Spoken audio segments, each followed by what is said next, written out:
같은 돈 5,520만 원. 왜 포기하고 날렸을까? 안녕하세요. 부장님의 김인성입니다. 자, 그 많은 돈을 포기하고 재매각으로 나온 오늘의 물건입니다. 그래서 왜 재매각으로 나왔는지, 어떤 권리관계의 하자로 인해서 그 많은 돈을 포기하고 이 재매각으로 나온 그 원인을 한번 분석해 보겠습니다.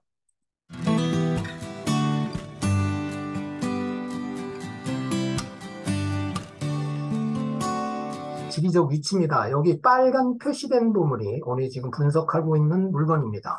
주변의 환경을 보면 헤이리 예술 마을이라고 있죠. 관광객이 상당히 많이 찾아드는 먹거리와 볼거리, 놀거리가 잘 준비되어 있어서 잘 알려진 곳이기도 하고요. 또 옆에는 오두산 통일전망대가 있네요. 여기 또 파주 프리미엄 아울렛이 많은 사람들이 이용하는 그런 곳이기도 합니다.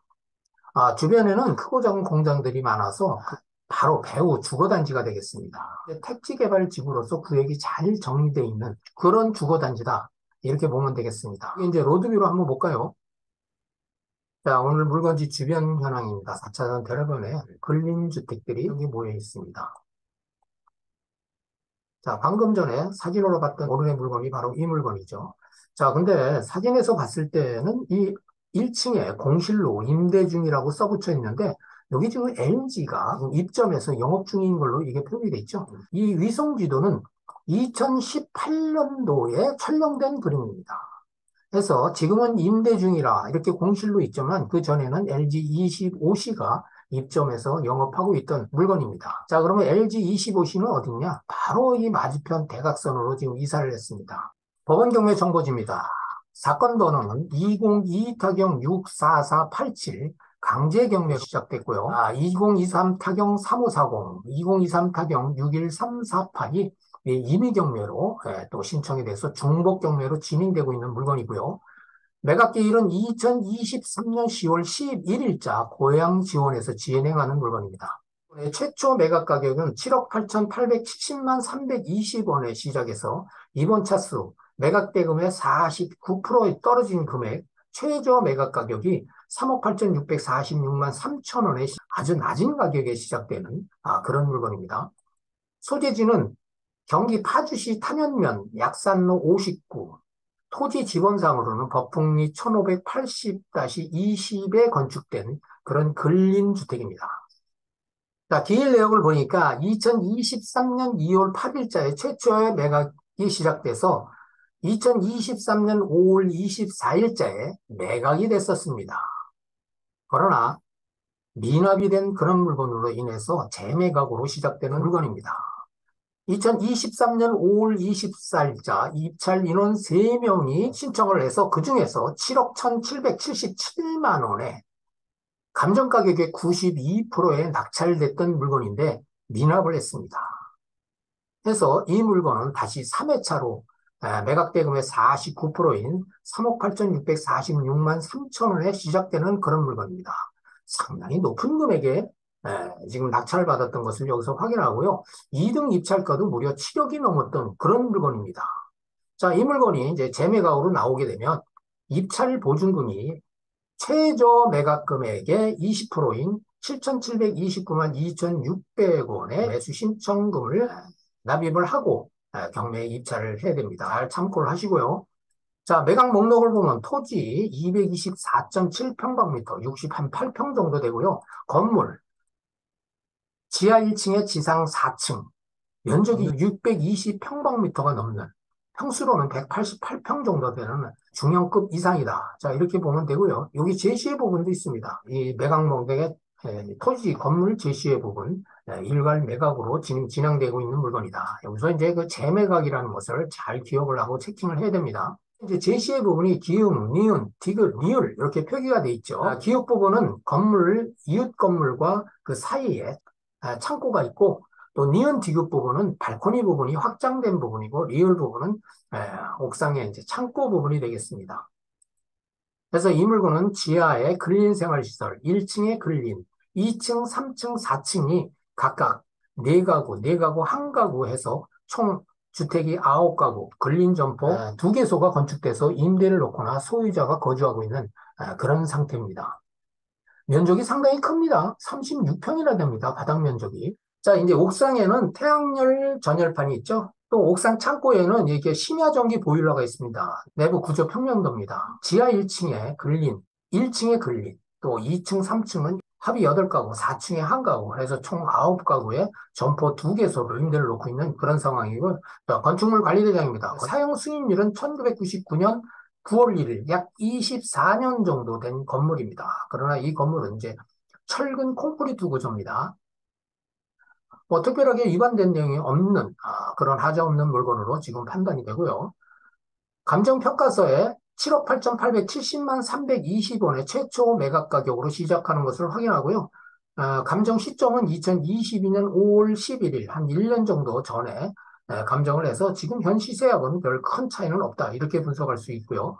공부상 면적하고 현황상 면적이 똑같습니다. 토지, 건물, 제시의 물건 합쳐서 매각 대금에 포함된 것을 감정평가서에서 확인하고 있습니다. 자, 지금까지 물건에 대해서 개요를 살펴봤습니다. 물건에 대해서 특별하게 하자도 없고 지리적 위치나 또 건물 면적, 건물 상태를 다 얼마든지 확인할 수 있는 그런 상태인데 왜 포기를 하고 그 많은 돈을 날렸을까요? 자, 이것을 우리는 분석을 해봐야 되겠죠.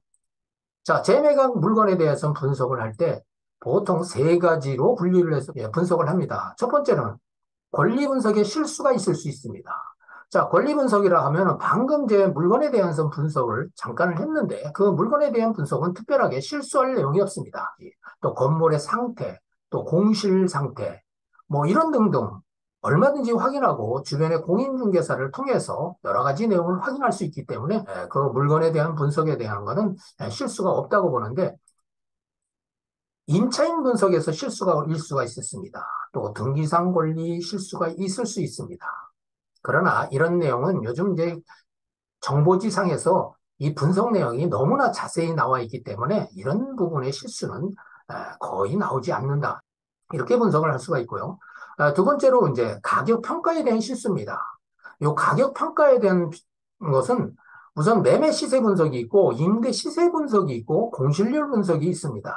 그러나 이런 것도 요즘은 그 매매 시세나 임대 시세가 웹이 너무나 잘 나와 있기 때문에 이런 실수도 거의 없다. 이렇게 볼 수가 있습니다. 조금만 관심을 갖고 체킹을 해보면 실수가 없는 부분이 바로 이런 부분입니다. 자, 세 번째 보면 이 자금 계획에 실수가 있습니다. 가장 많이 재매각으로 나오는 그 원인을 분석해 보면 바로 이 자금 계획에 실수가 있는 경우가 상당히 많습니다. 자, 이런 내용들을 우리 입찰하려는 분들은 잘 평가를 하고 분석을 해야 될 부분입니다. 자, 그렇다고 보면 이 물건의 권리 분석을 한번 해보겠습니다. 등기상 권리 분석입니다. 1999년 9월 11일자에 소유자가 소유권을 보존을 한 이래 지금 한 24년간을 임대 수익 중에 있다가 2022년 5월 2일자에 강제경매 개시 결정으로 인해서 매각이 시작된 물건인데 청구 금액은 1,000만 원이 좀 넘는 금액입니다. 상당히 적은 금액에 강제경매가 시작이 됐는데 이 정도 금액이면은 일견 경매가 취하될 가능성도 있지 않냐 이렇게도 볼 수 있지만 이 물건은 이미 경매가 2건이 또 추가로 들어와 있습니다. 2023년 1월 31일자에 부동산 지분 대부라는 회사에서 또 2023년 5월 25일자에 국민은행에서 이미 경매 신청을 했기 때문에 경매가 취하될 가능성은 없는 물건이다. 이렇게 이제 분석을 할 수가 있고요. 여기 이제 가압류가 최근에 한 건이 설정돼 있고요.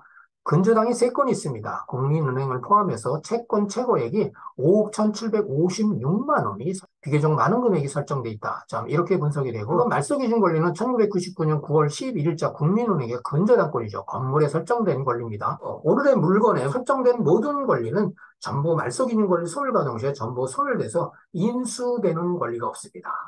자, 등기부 등본상의 권리 분석했습니다. 등기부 등본상에 하자가 없는 물건임을 여기서 확인합니다. 자, 매각물건 명세서입니다. 여기서 이 임차인 분석을 해보면 여기 표기된 내용과 같이 임차인이 전입 신고된 임차인은 단 한 세대입니다. 여기는 총 근린생활 포함해서 총 11세대가 임차를 할 수 있는 그런 물건인데 여기 이제 전입 신고된 세대는 바로 확인하듯이 한 세대입니다. 나머지 세대는 전부 다 주민등록 전입이나 사업자 등록이 신청이 안 된 그런 상태입니다. 자, 그러면은 곧 이것은 전부 대항력 없는 임차인으로서 매수인이 명도하기가 수월하다. 자, 이렇게 볼 수 있는 물건입니다. 인수되는 권리가 없고, 여기 이제 기타 내용을 보면 앞서 확인했던 내용 그대로입니다. 제시의 물건 포함해서 일괄 매각이고, 매수 신청 보증금이 최저 매각 가격의 20%를 납부해야지만 신청 자격이 생긴다. 이런 내용이 여기 표기되어 있습니다. 임차인의 권리 분석 깨끗한 것을 여기서 또 확인합니다. 네이버 부동산의 매물 현황입니다. 자, 오늘 물건은 바로 이 물건이었죠. 4차선 대로변하고 2차선 도로의 사거리 코너. 자, 이 물건에 대해서 가격 평가를 해보면, 자, 주변에 이제 매물이 좀 나와 있는데, 확인을 해보면, 6억 5천, 5억, 6억 5천, 6억 5천, 6억 5천, 거의 뭐 5억, 6억, 5억 3천, 뭐 4억 3천도 나와 있네요. 자, 뭐 위치마다 물론 가격이 다 다릅니다. 국토교통부 실거래가 또 얼마만큼 거래가 이루어지고 있나 한번 살펴보겠습니다.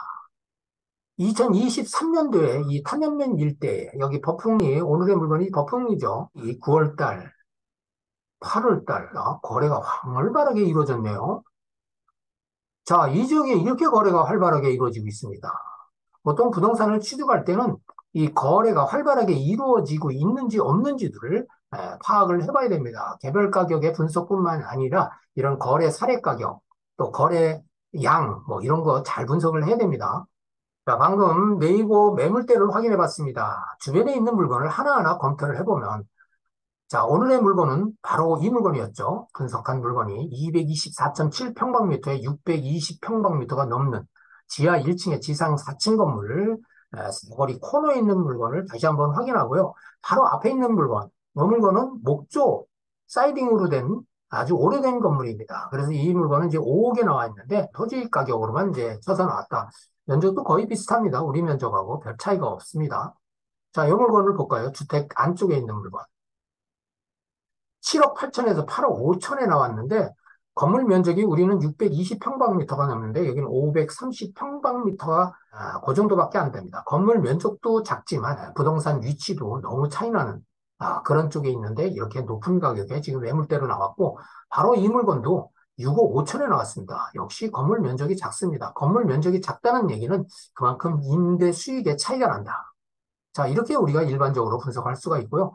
4차선 대로변에 같이 걸쳐 있는 물건. 바로 이 물건은 6억 6천에, 바로 이 물건이었죠. 6억 6천. 여기도 뭐 평수가 너무 차이 납니다. 거의 반토막이네요. 자, 이 물건도 이제 지상 2층인데 6억 5천. 자, 주변에 매물 가격이 이렇게 형성돼 있고, 또 국토교통부 가격도 거의 5억에서 뭐 10억대에 그 부동산 위치마다 달리 이렇게 거래된 것을 확인합니다. 자, 오늘의 물건은 최저 금액이 3억 8,646만 3천 원. 국토교통부의 실거래 가격과 지금 주변의 매물 가격을 잘 비교를 해보세요. 자, 지금까지 물건에 대한 분석, 또 등기상 권리 분석, 임차인 분석까지 해봤습니다. 자, 오늘의 물건에 대해서 입찰을 하거나 또 관심이 있는 분들은 반드시 현장 답사를 통해서 임대 시세, 매매 시세, 건물 상태라든지 공실률이라든지 주변에 또 상권 분석이라든지 이런 거를 충분히 한 연후에 임대 수익성 분석까지 같이 해보고 좋은 가격으로 낙찰받기를 기대합니다. 여기까지입니다. 구독과 좋아요는 영상 제작에 큰 힘이 됩니다. 감사합니다.